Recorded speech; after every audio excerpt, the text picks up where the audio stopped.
Malvern, Arkansas is a small, friendly town. And when 37-year-old Serena Saylor moves into the area to be closer to family, she decides it will be a good place to put down roots, so she buys a 2-bedroom home.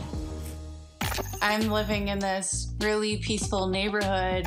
My house is incredibly special to me, especially having grown up very low income, to be able to get to the point where I was able to buy a home on my own. That's my cat. After 5 happy years, a neighbor moves in. All I'm really noticing is that he's home all the time. If I was to describe him, I'd say he's just like a really rough-looking average Joe. He had like a buzz cut. The only thing dividing property was a fence line that belonged to the neighbor. I mean, I would see him in his backyard and he would see me in mine, but I'm a fairly private person. Up until everything started getting weird, I don't even know if I said more than 2 words to this guy. However, one day Serena sees something strange in her backyard, and from that day on, she starts making videos and sharing them online for support. So I'm a little concerned right now. In fact, I'm shaking. I looked out my window and I see this and I'm like, I couldn't believe it. Put up this fence, he cut the wire and put this other one in that has access to my yard. Why? I'm legitimately scared. Why did he do this? Serena is not exactly sure where her property line is, as she doesn't have her own fence. However, she decides not to confront the new neighbor, as she's worried how he may react. But soon things get even more creepy.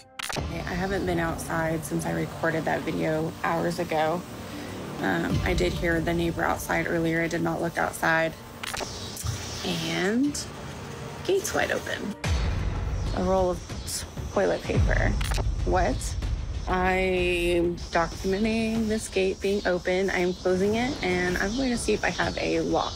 With the gate being open, with that toilet paper roll there, I knew he must have come onto my property. This was definitely very purposely opened, because that did not just magically fall open.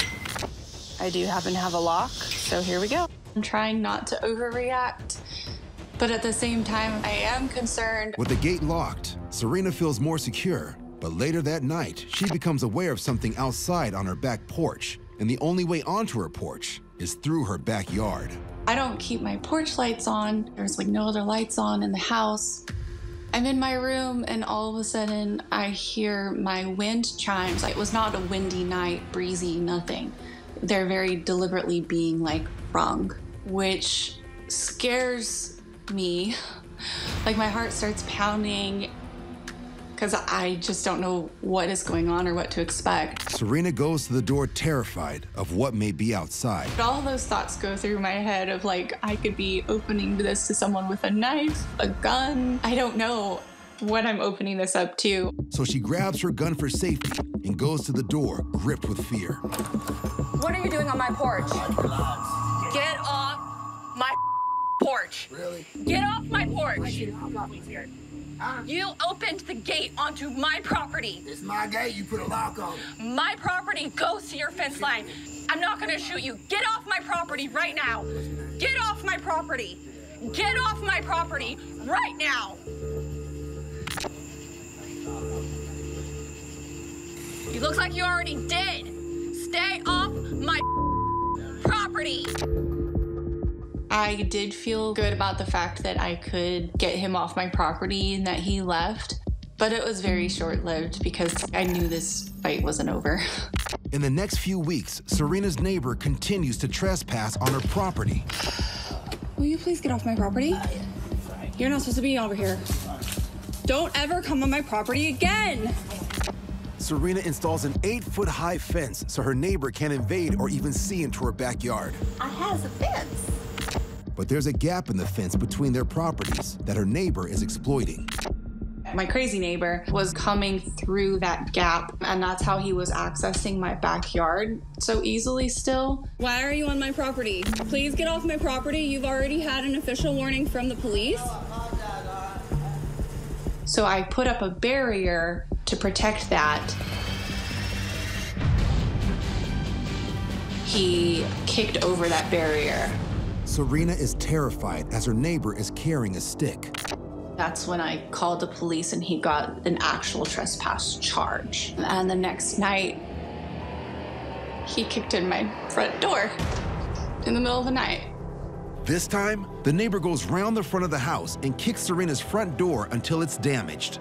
Serena is sleeping, so she doesn't record the vandalism and only wakes up to see him running away. However, her mother, who is staying with Serena to make her daughter feel safer, films the aftermath. There's no way to even lock it now? No. Oh, great.